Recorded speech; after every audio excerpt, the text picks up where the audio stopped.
Hello, everyone, and welcome to the 1889th episode of Kouryer Podcast. Today, I'm joined with Mr. Alex Kintner. He's a senior concept artist from Los Angeles, California. He's worked on a lot of, video game projects, and also he's doing some indie projects of himself.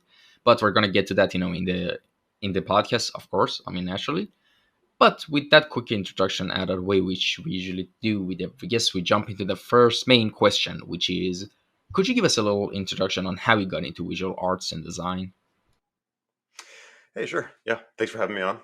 Um, I think I've always been interested in visual arts. I used to be that kid in school that was, always drawing instead of listening. People were commissioning me for, snacks on the playground and stuff to draw them things. And I think going through school, I kind of wanted to be like either an animator or an architect. And I think with the development of online different platforms and things like conceptart.org, I kind of found my niche.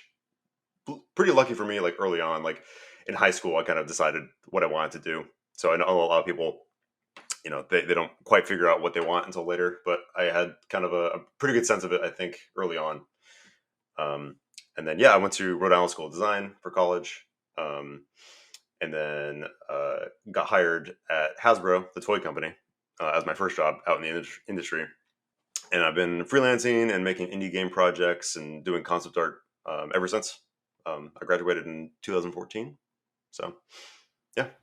All right, awesome. And of course, you already mentioned, some of the main highlights of your, backstory and background. But I'm actually curious that were you originally studying art and design, or you were pursuing another career path? I mean, what I mean by that is like when you were in your teenage years, maybe in high school, hmm from the get go, did you know that you wanted to become an artist and that's the path you want to go, or because of course, like the subconscious effects of societies, your friends, your parents, your families, opinions, you might have thought that maybe art is I should just have it as a hobby. I can't have it as a profession. I should go to pursue a major that is stable, and I can you know Yep. pursue the art as a hobby. Like, was that like that, or how was the whole thing for you?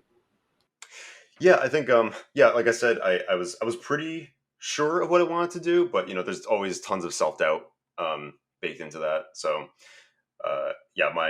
my friends always make fun of me because I applied to two colleges. And college in the US is, it seems like one of those things where it's like it's pretty necessary. You're pressured into it quite a bit. So I was either going to go to like my state school in Connecticut, or I was going to go to Rhode Island School of Design, and those are the only two places I applied to. Because I didn't know for sure if there was like a career in art. I didn't know any of the specifics. Like I really wanted to do it, but I wasn't sure it was possible because I didn't have a ton of people in my life to really follow an example of.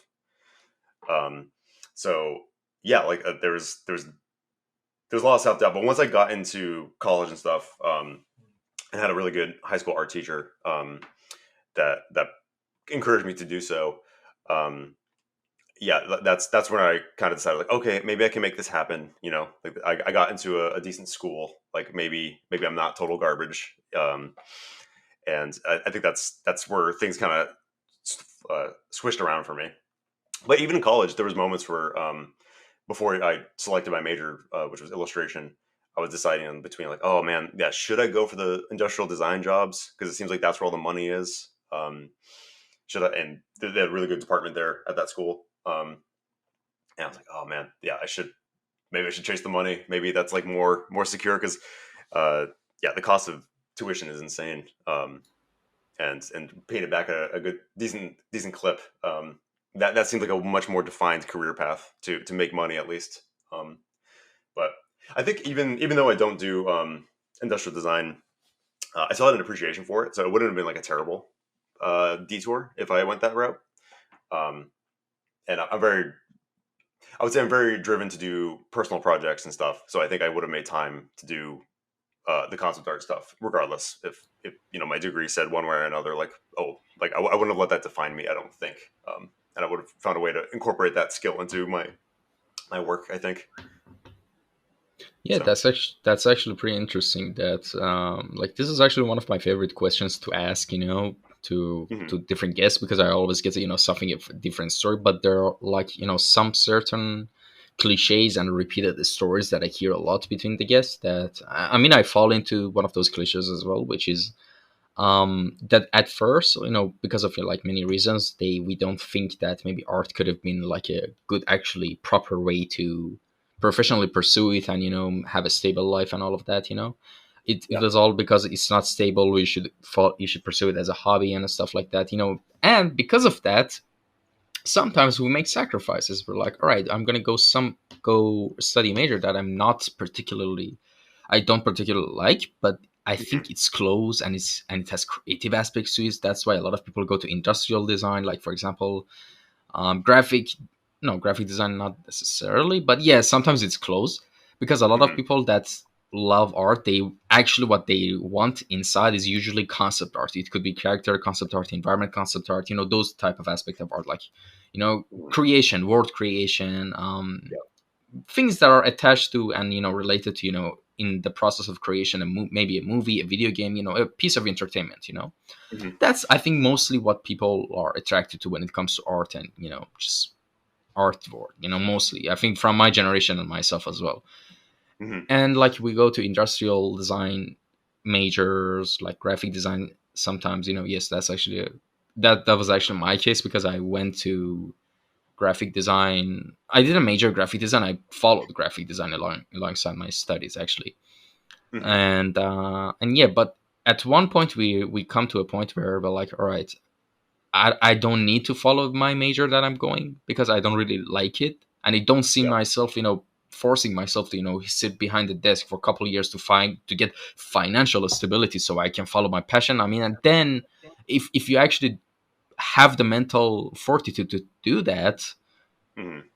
that's that's gonna take you years, like at least 7 8 years to get there. Hmm. In the best scenario. Yeah. So for me, Yeah. And I think, okay. yes, sorry, go on, go on. I was gonna say to add to that, especially in the concept art field, I feel like you don't get to just like let go of those other disciplines. Like you mentioned, graphic design. Like you're just like a designer, kind of all around. So if you don't have an appreciation for furniture, if you don't have appreciation for architecture, if you don't have appreciation for environments, characters, costumes, fashion, you need all of those interests. I think to really kind of like elevate yourself and make sure that you're consistently relevant and that you're bringing something unique and fresh to the table, because if you don't genuinely love those things, yeah, like it's going to show up, right? And as a concept artist, you have to be drawing all those things, at least in the work that I've been doing in my career. It's like, you just get all these people like, can you draw this, can you draw this, and it's like, if you say no, you don't get the job. So you kind of have to be able to do all of that. And I think the only way to really accomplish that is to love and appreciate all those different disciplines, and really study them. You can't leave them out. Yeah, exactly. And that's actually that was actually such a good point. And I mean, my next subject that I want to actually discuss with you is kind of related to that, because we talked about different branches of art and everything. Hmm. um in the introduction, of course, I already mentioned that you're a senior concept artist, and but that aside, I want to get a little bit more in depth. What I mean by that is, what is your main branch of design that you're focusing on right now, and tell us about your experience from the start of it until now. Let's see. Yeah, the main thing I'm focusing on for work is, it's mainly environment design. But I think with that, the job it's really fun because I think I am not really pigeonholed into just that. So there is a smattering of character work. There is costuming. There's like pretty much everything. And the studio I'm working at currently is not a huge studio, so there's kind of a lot of hat wearing, and and you have to be able to do a lot of stuff, based on like who's around to do it all.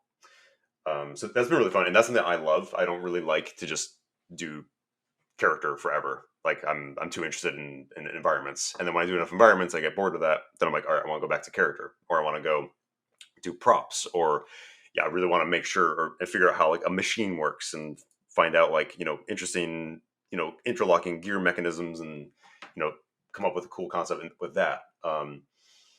Yeah, so I think that's my focus is right now is like not really. It's very broad. I would say it's not. I'm not focusing on any one particular thing right now. But that's my professional work on the side. I'm still working on an indie project with a couple friends, um, and with that, that's mainly I think character work right now, and it's doing 3D stuff as well. So I really like to keep it broad in general because I don't know if I have like ADD or something, but I just like to work on everything, and I get bored quickly, so I just like to move around as much as possible. Yeah, I mean, I can totally relate to that, and it's actually interesting to me that the past couple of concept artists that I talked with on the podcast, they all said the same thing and had the same kind of taste in art, as myself. Hmm. Like most people who are into like that gotten into concept art, they're really interested in a sort of like direction in art which gives them the most opportunity to be creative, which is, I think, essentially for me personally and for you, as you explained, world building environments, like Hmm. just making a whole designing a whole planet by yourself, the continents and places and cool like ruined ancient temples in it, with your own lore and Hmm. a story, that's personally me, and I'm thinking like you and a lot of other people I talked to, they had the kind of like same passion for creation. But for example, Hmm. with by the way, I'm not knocking on character design or character designers. By the way, like it's an incredible field, and it's so fun when you see someone who's actually good at it, make stuff, and see the process. But Yeah. for me personally, like character designs, I could get bored with it, Hmm. like after a while. I don't know what it. Maybe I'm not a good character designer. Maybe if I was actually a good character designer, I wouldn't say this. Um, but personally, like when you can actually just imagine, putting yourself in that situation and see, oh, how much happiness you could possibly like, feel from that. How much fulfillment Yeah. can you feel, from that art pursuit. And for me, like for characters, like 90% of tropes and cliches has been done by now. Like I don't.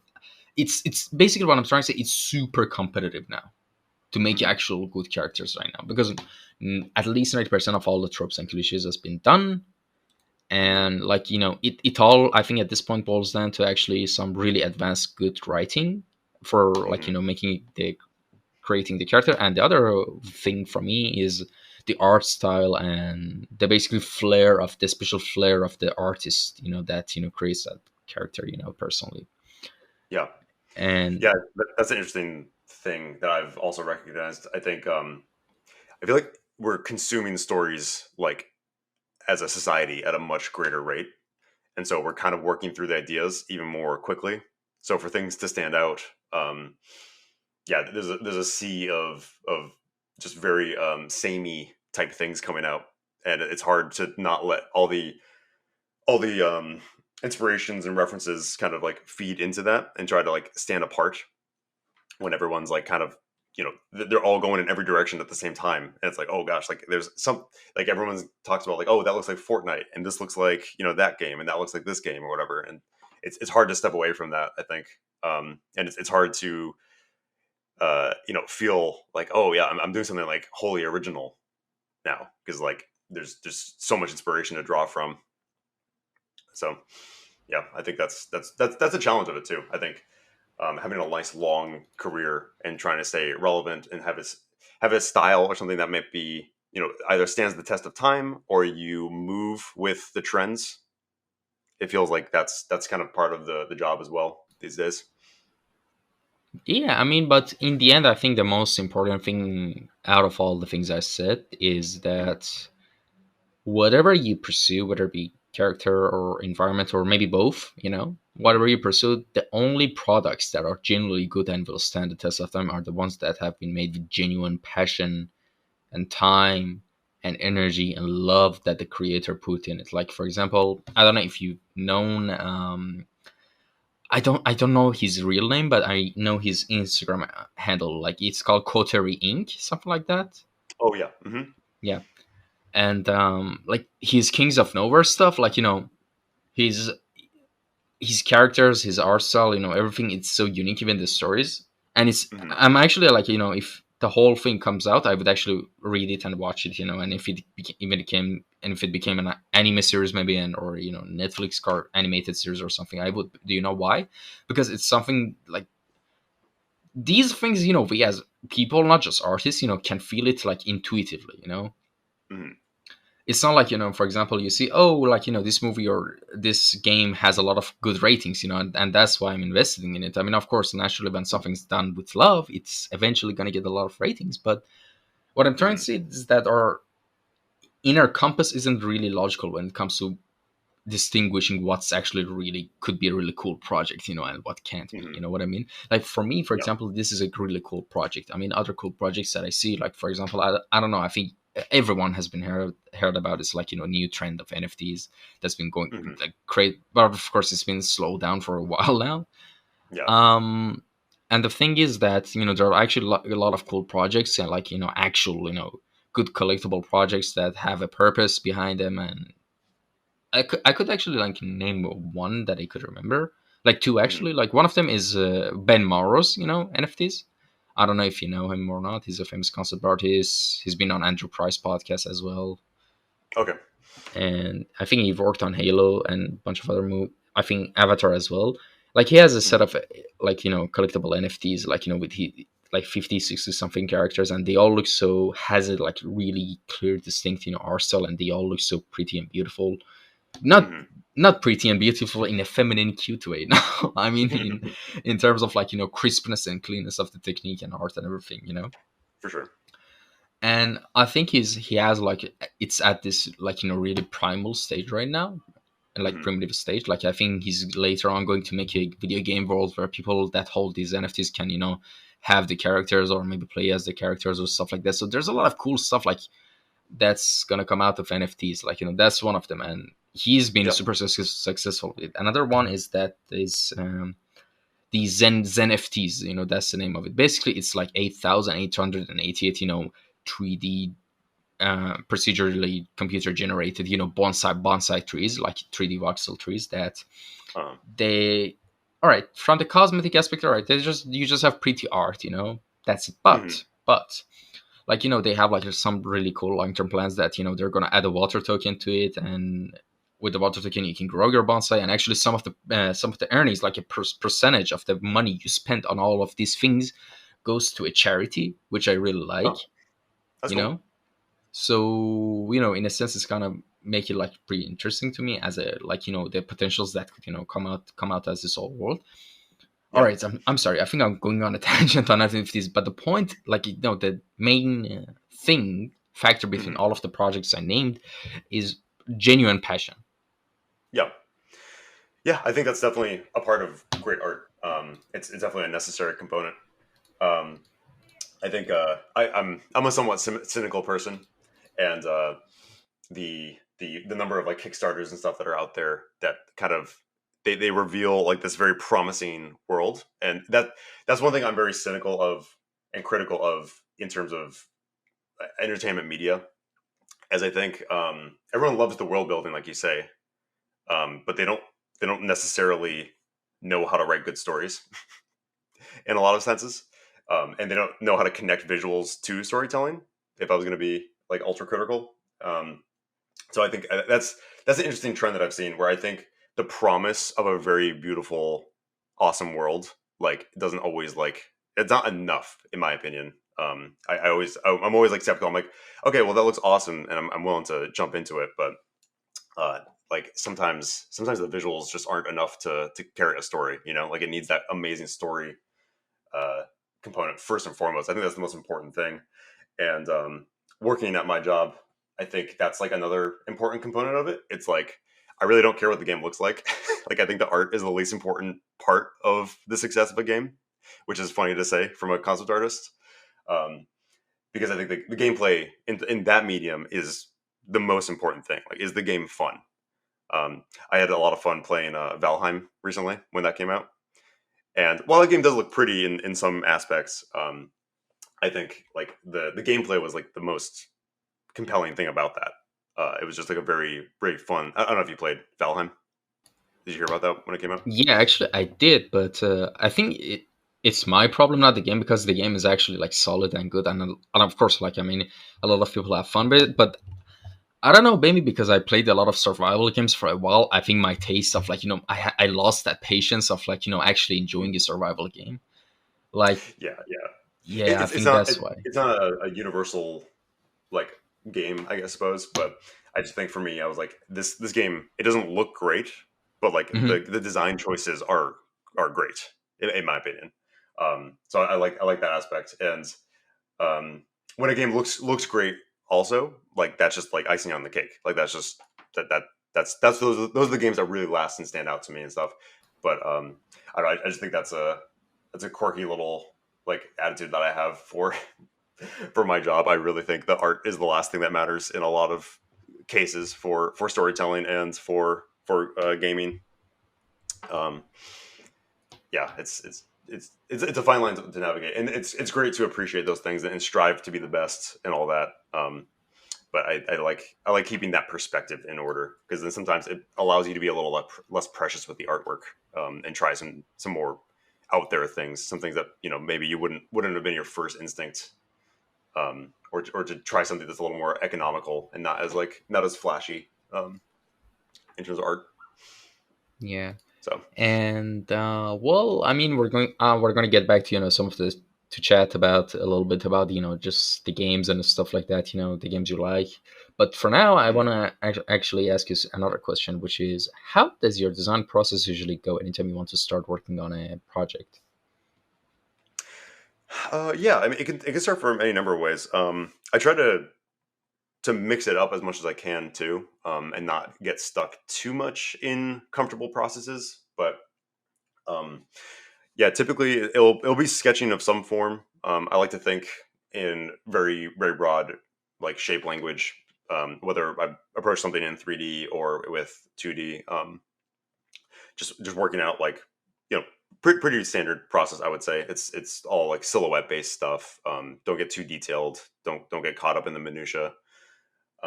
And I felt like that's really true of like any problem that I'm working on. Like that's probably the most similar approach that I have to any problem that I'm trying to design for. And that's served me really well. I think I still get caught up sometimes. I go for the details first in some cases if I have something very specific in mind. But more often than not, that probably bites me in the butt. So All right. And well, I mean, let's get back to the chat about video games a bit. mhm. You already mentioned that that you recently started to play Valheim and enjoyed it, and you told us the reasons. And is there any other game that you really enjoyed recently? Let's see. I think one game that I keep returning to very often is Hunt Showdown. Have you heard of that one? Not actually. It's from the creators of Crisis, Oh, I and played it's a Crisis 3.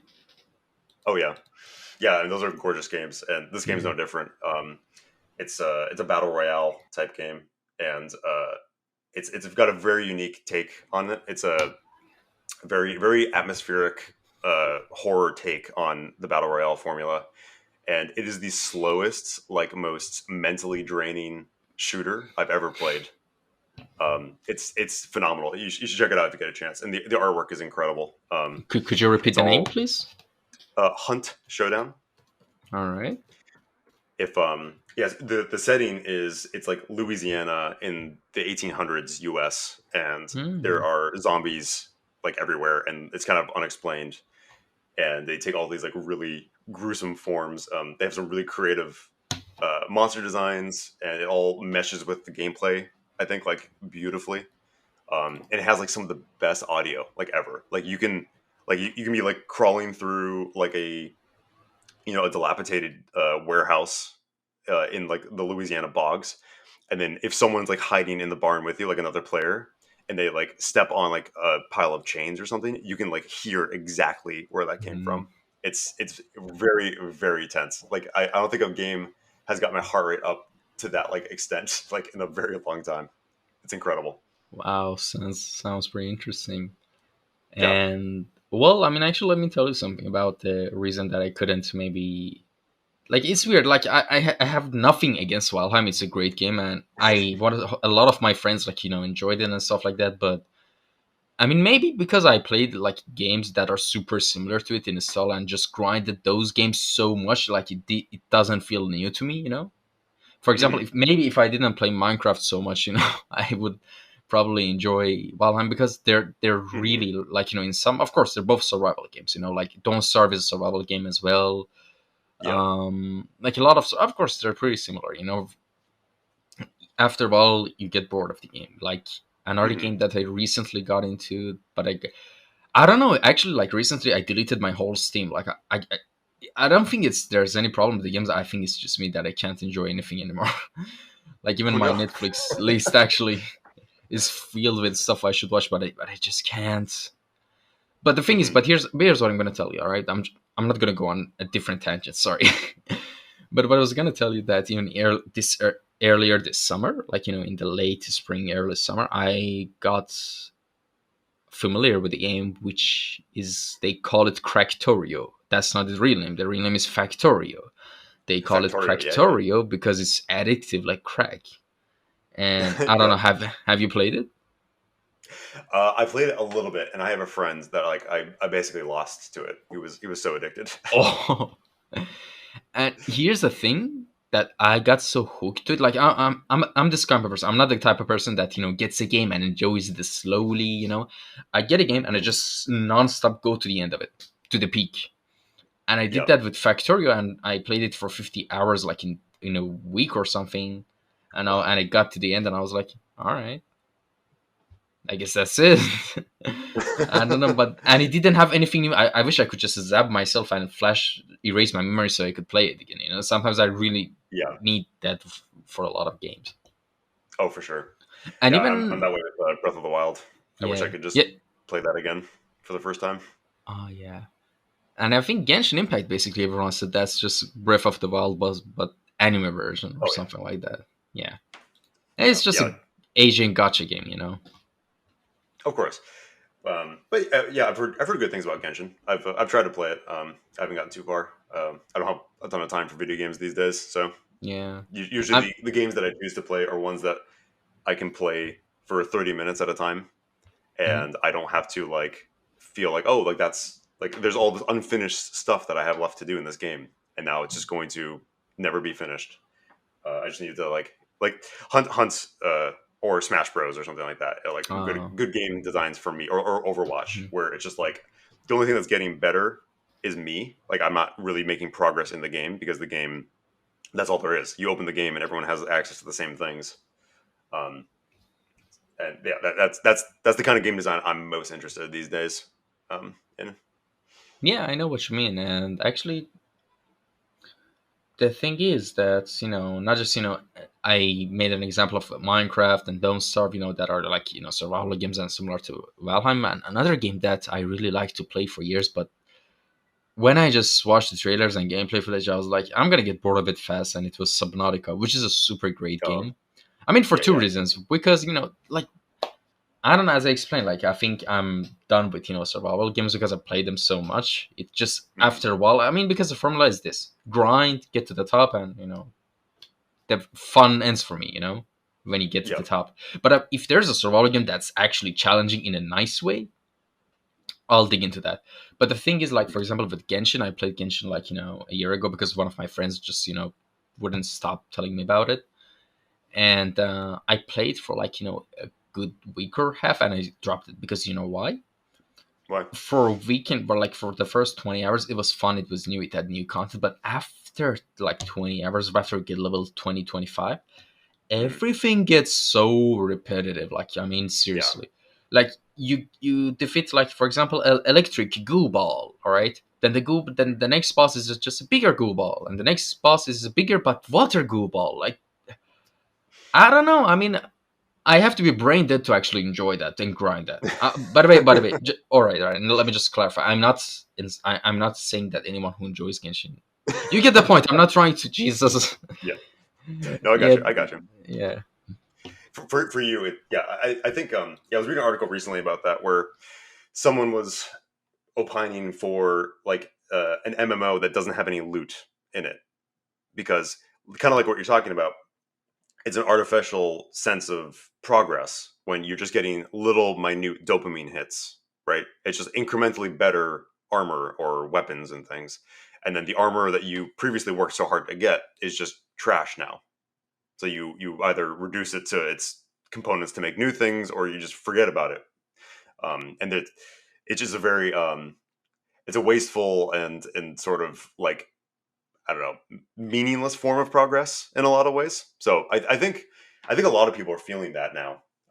All these games that require all this grinding, it's like, well, what are you grinding for, right? At the end of the day, I think a lot of people ask that question.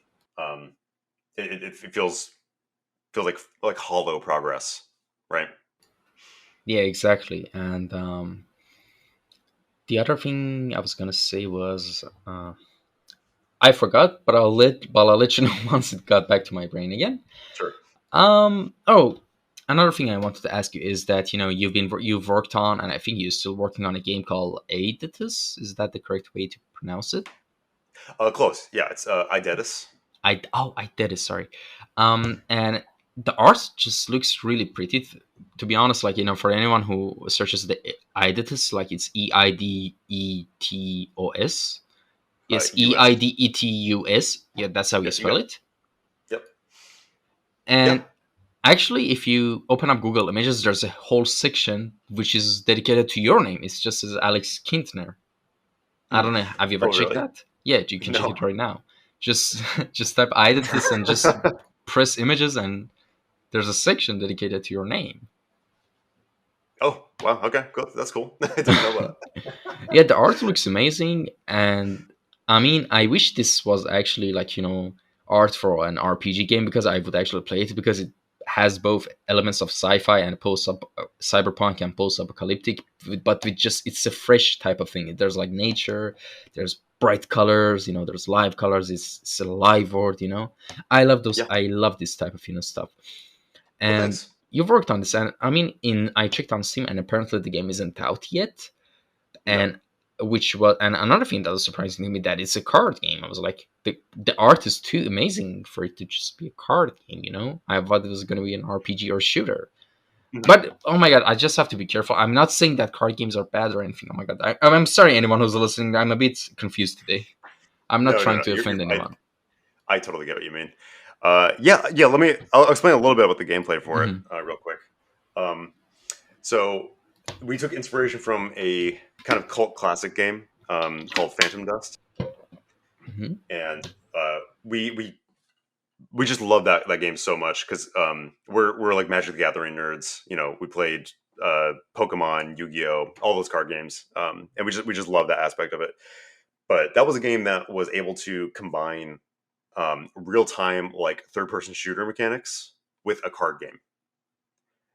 So that sounds really crazy and wild, but like it worked really well. But there's a whole bunch of things that like we wanted to like address, and like that was kind of our like me and my high school buddies decided to get into this and make a game together because we had the relevant skills, and we're like, hey, we can do this. We should do this.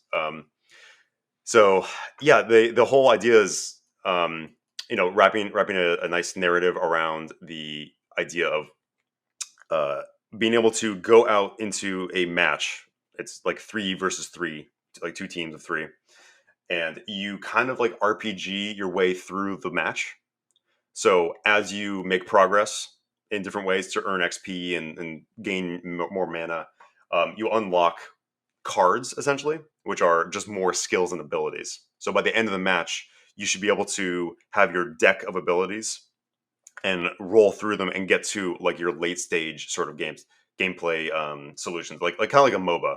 Like how you have different characters with builds that are like they'll might be better in the early game, and less so important in the late game, or vice versa. You get to pick every single individual skill and ability that you go into the match with, and how it unlocks throughout the game. So yeah, that was the idea for it. Kind of bringing that into like a modern sort of MOBA esque sort of interpretation, and yeah, it was super fun. I mean, it is a super fun project. We're still working on it. It's been in development for like probably like 6 years now. Um, Good but things take time. Good things take they time. and we were so stupidly ambitious. We knew nothing when we first started. We're like, yeah, we can make a online, networked multiplayer third person shooter. Like that's fine, and we're gonna have character customizations, and we're gonna have 120 unique skills and abilities to start with, and multiple levels. Like you just when you're young and dumb, you just don't even know what you're saying. But it was so good. I would do it again in a heartbeat because I think I learned so much throughout the process. It just necessitated that I needed to get into 3D modeling, texturing, um, character rigging, animation. I needed to do VFX artwork. Um, I needed to do like some sound design. I needed to network with people to get them to help out and stuff. Find play testers to come in and try the game out and everything. Develop a Discord to get people going together. I learned so much. Like it was such a good experience. And although I hated it at times, and it felt like I had like two jobs, like working probably 68 hours a week for years. It was very good. I learned a lot about myself, the way I want to work, what I wanted to work on. It was such a ride getting to this point, and I think it's made me a better artist for it. I recommend indie game projects for concept artists for sure. Because now going to my new job, I think I just know every aspect of game design. It feels like whenever I'm talking to VFX artists and stuff, and I'm like doing concepts for them, I'm like I know if I'm like giving them like a total shit sandwich of an idea. I'm like, yeah, hey, like this is like I haven't really figured this out enough. Like, you do the rest. I know like what is doable with Niagara systems in Unreal Engine or the older Cascade system. I know like texture memory limit things. I know how to like think in that way now. So that's really cool. I think that's been a valuable uh, experience for sure. All right, I mean, sounds pretty interesting. And please do let me know when the game has hit any new stage, maybe a beta gets released or anything. Please do keep us updated. For sure. Yeah.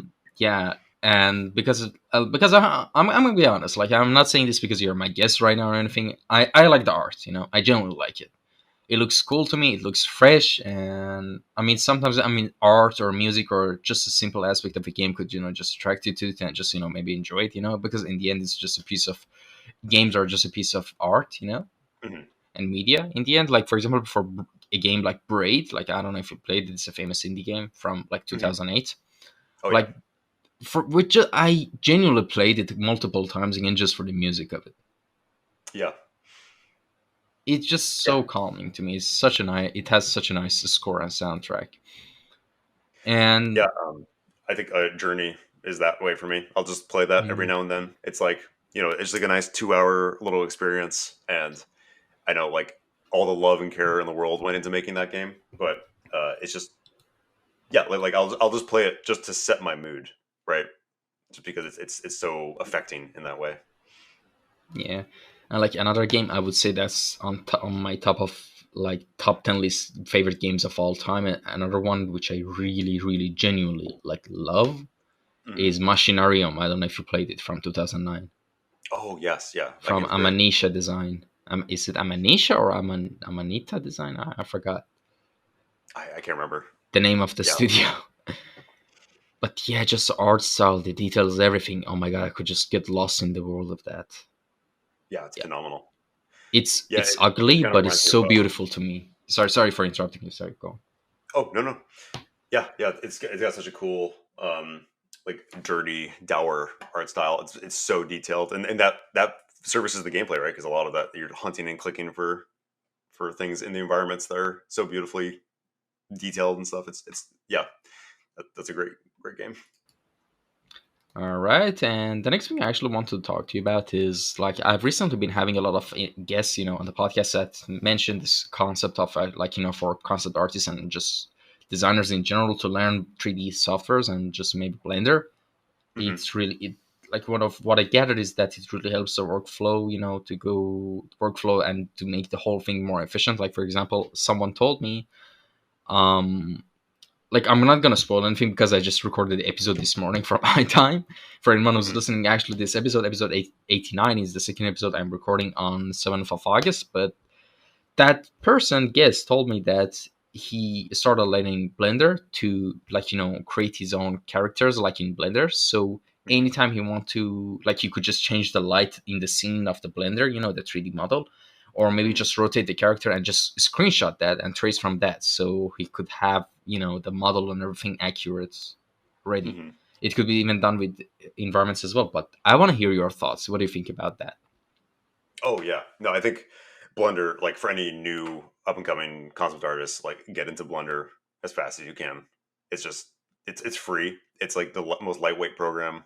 Um, it's so useful. Like any question you have, if you're trying to just use it as like a reference tool, you can get nice like mannequins to create poses from and just create reference that way. Create simple lighting scenarios. It's just like yes, it just feels like sky's the limit. Like it feels like such a good time to be a concept artist when you just have all these tools at your disposal to come up with super fun experimental ideas. If you can think it, you can probably do it.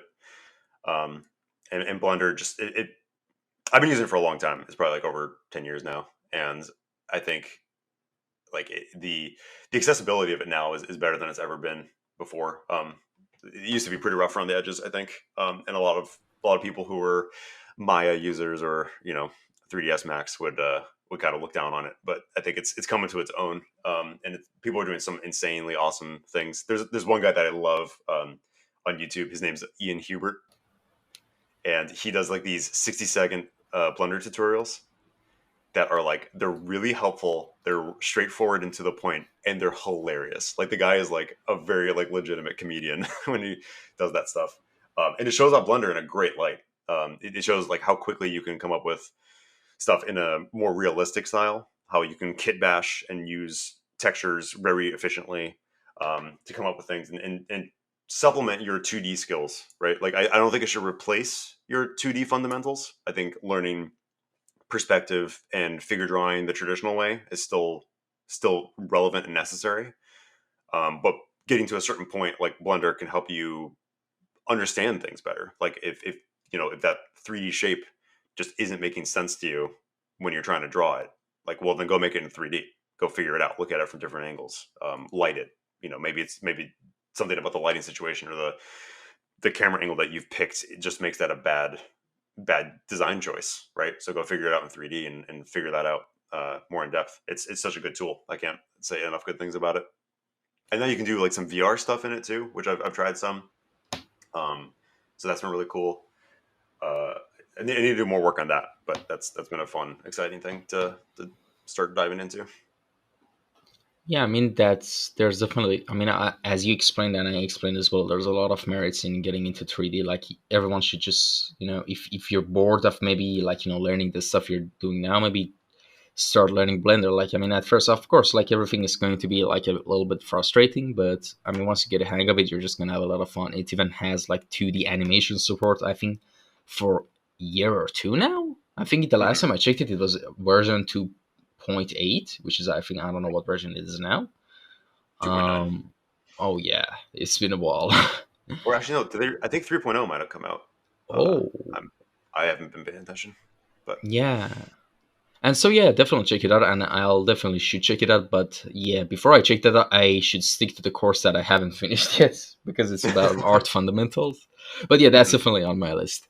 And before I move into the other question, I actually want to say that I really love the core behind you. The whole it looks so minimal and clean, and there's robots and plants and everything, and Oh, like on the thank you. outside of you. Could are these robots like could where are they Oh yeah. from? Oh, this is here. I'll do a little plug for Ashley Wood. Oh, Ashley He's Wood Art. Yeah, I know him. yeah He is sells this? oh yeah. I think that's Oh, a majority of what he does these days. ah, These robots are so sick. They're like so articulated, and they're like all like gorgeous detail and painting. Um, Is it 3D printed or made by hand? I don't know. I think I got this one quite a bit before 3D printing was really taking off. Like I don't Mm. think people were mass producing things with 3D prints yet. Yeah, these are very detailed, and the paint job is like the best I've ever seen. Um, For the dear audio listeners, love you to death. By the way, you could check on the timestamp of 44 minutes and 30 seconds to see what we just talked about on the podcast and YouTube version. So yeah, definitely check that out. And all right, let's move on to the next section. Um, who are your favorite artists and designers that have inspired you the most? well, Ashley Wood to Well, start with yeah. one. Um, I think yeah, like contemporary artists, Paul Richards is always great. I looked at his stuff a lot. Um, yeah, let's see, Nescane. I don't know if you know Nescane. He does a lot of the Overwatch artwork. He's got a very cool style, a lot of character stuff. Um, but also a lot of character in environments. I think he's kind of like a comic book artist. So that's definitely been a huge inspiration for doing doing environment art along with character art and character acting. I think that's something I want to get more into, and I like artists that are doing that, especially. Um, let's see, and then yeah, like the greats and stuff, like a lot of Russian painters, and a lot of yeah, I mean Leyendecker, Norman Rockwell, those sorts of artists definitely influenced me a lot. And yeah, and then a lot of entertainment media and stuff too. Like a lot of video games have influenced me along the way. I think uh, like recently, what was it? Hades. Hades has such a phenomenal art style. And that's kind of been like sitting in my brain for as long as it's been out.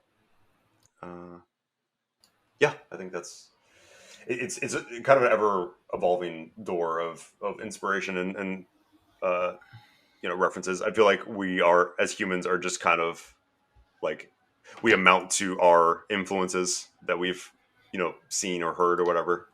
Everything that kind of touches your heart just kind of gets in the door and changes who you are and like what your art looks like. So it's definitely great to just keep looking at awesome artists and stuff. And in the day of the internet age, like just keep looking at things, keep collecting references, keep like all those really significant important paintings close by. Um, that's been my approach. Yeah, and actually, good thing you mentioned Hades because that was a game that I actually really got into, like this early Oh yeah. winter, last winter.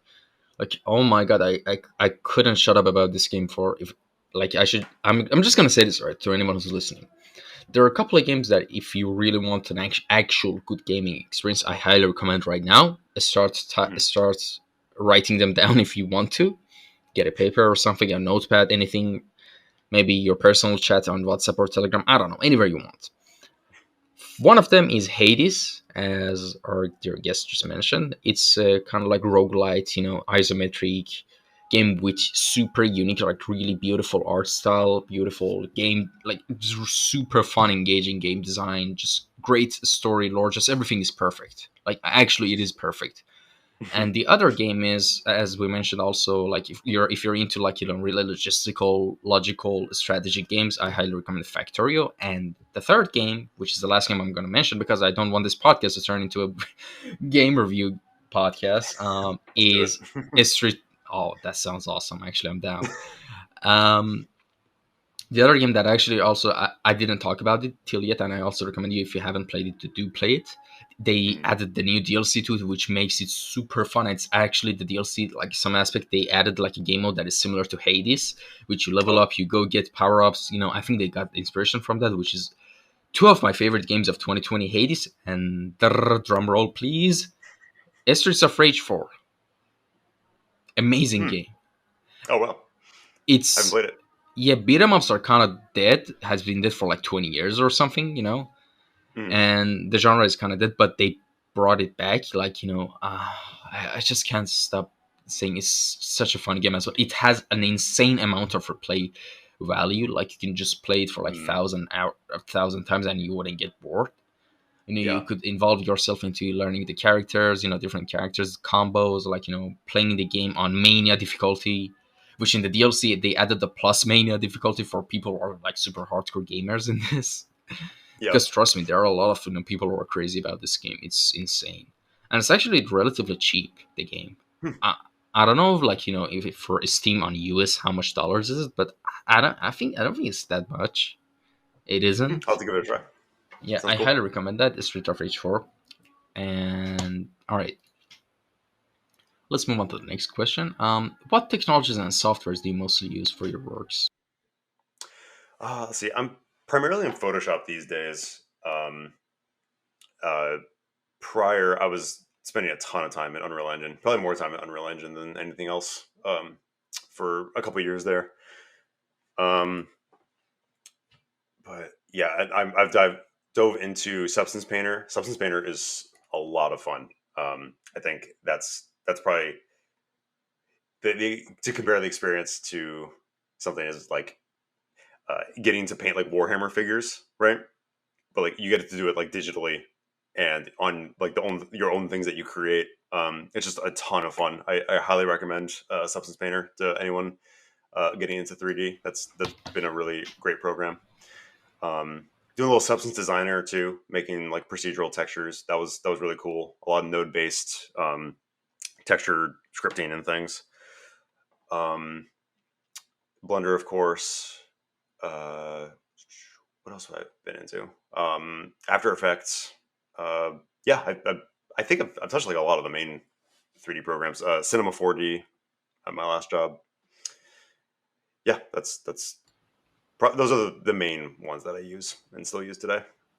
And obviously Photoshop. I mean, there's no need to Yeah, mention that. of course. Yeah, Uh, I would like to use other things. Actually, I've been getting into Procreate. There's a lot of things that uh, I love about Procreate on the iPad that are like incredible, and I think they actually wipe the floor with Photoshop in some key aspects. Um, I'm waiting. If they hear this, I want a desktop version. Give me a desktop. on Mac. I want on Windows or Mac. Yeah, just I think the RAM limitations Hmm. are the only thing that I think really set me back on the iPad. And it sets like some really small layer limits based on your image size. That's like the only criticism I have for it. Yeah, that's actually really interesting. If that, I don't think it will ever happen that Apple brings a software for Windows operating system, because Mhm. that's their main competitor. I mean, naturally, Yeah, but that would actually break. Yeah, that would actually be really interesting news. yeah. I mean, I think yeah. All my friends and stuff that use Photoshop, like we just complain about Photoshop a ton. They the brush tool has basically been unchanged since I've used it in gosh, like early high school. I think is when I started using Photoshop, and that was like gosh, I don't know, 12, 13 years ago. Hmm. So All yeah. right. Yeah. And all right. So the next subject is, what are you working on right now that you can tell us about? What kind of project is it? I mean, of course, if it's something that there's an NDA involved, you can skip right past this question. But if that's not the case, what are you doing right now that you can tell us about? I'm doing right now. The majority of my free time is spent doing freelance. And I've actually I've got some bucket list freelance jobs in the recent months that I can't talk about, but I'm very excited by. So in the coming months, I should be able to share about that. So that's been pretty great.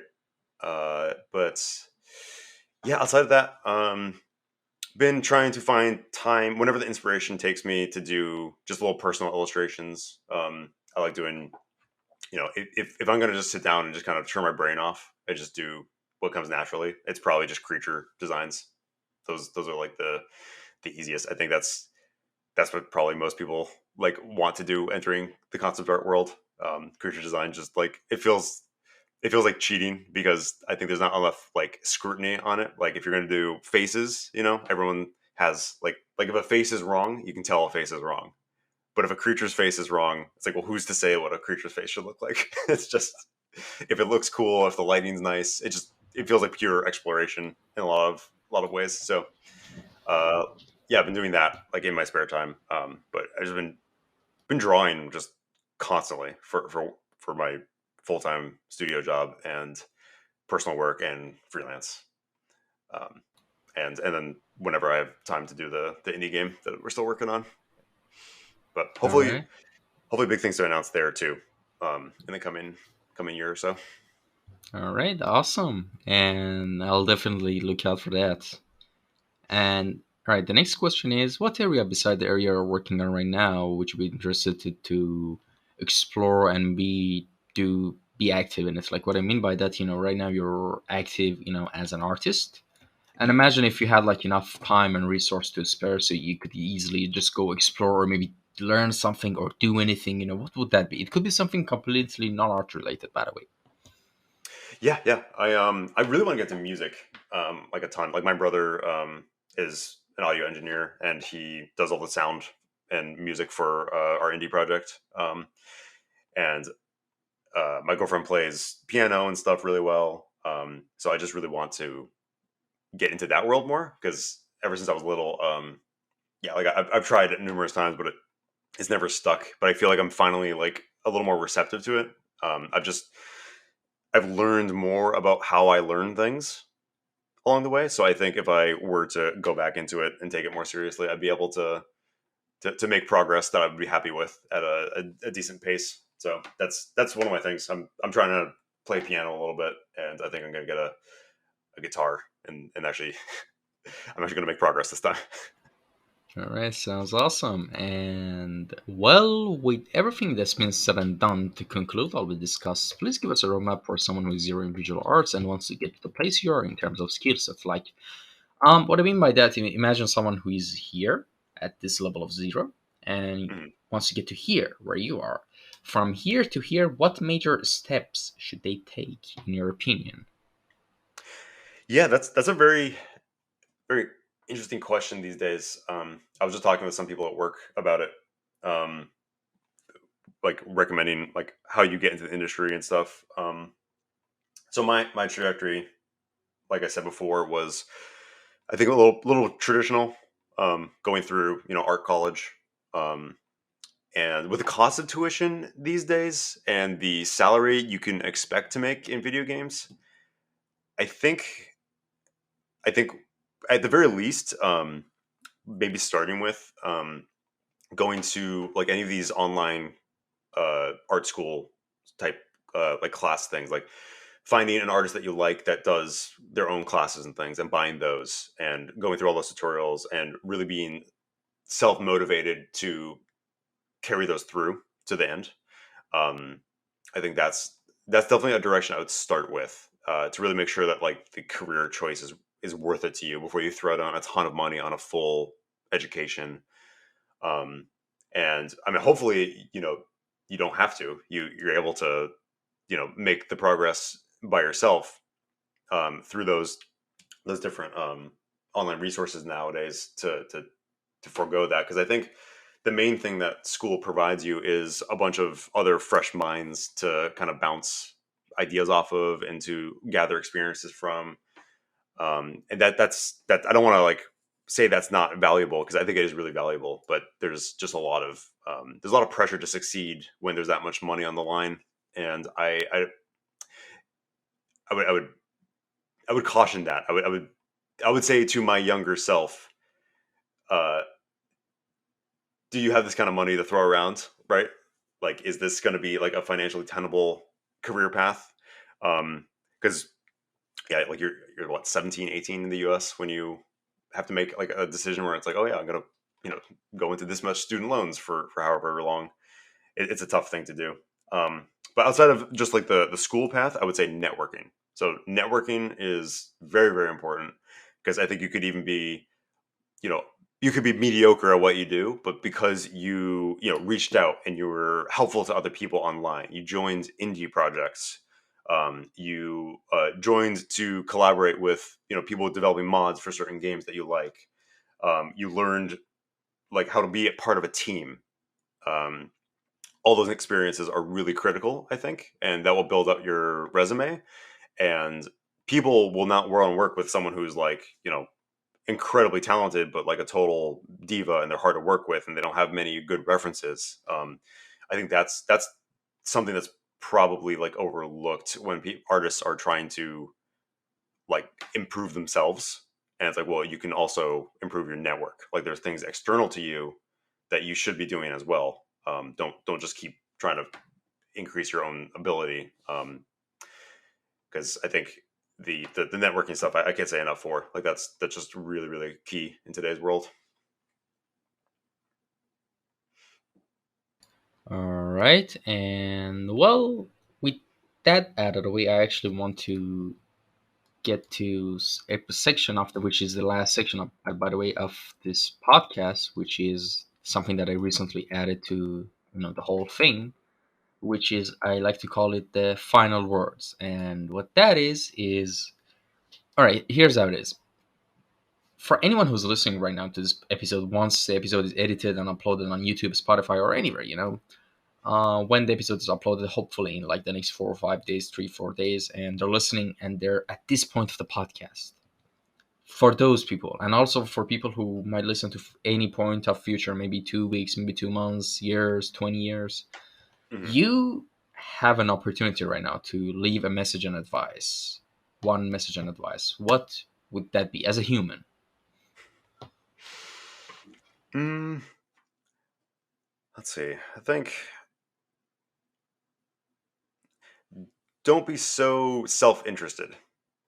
Don't don't don't care about yourself so much that you forget about everyone else. I think I see a lot of selfishness in the world today. A lot of people trying to be protagonists of their own story, and I think that um, that can come at the cost of the relationships around you and the personal growth that you would experience if you were not so self interested.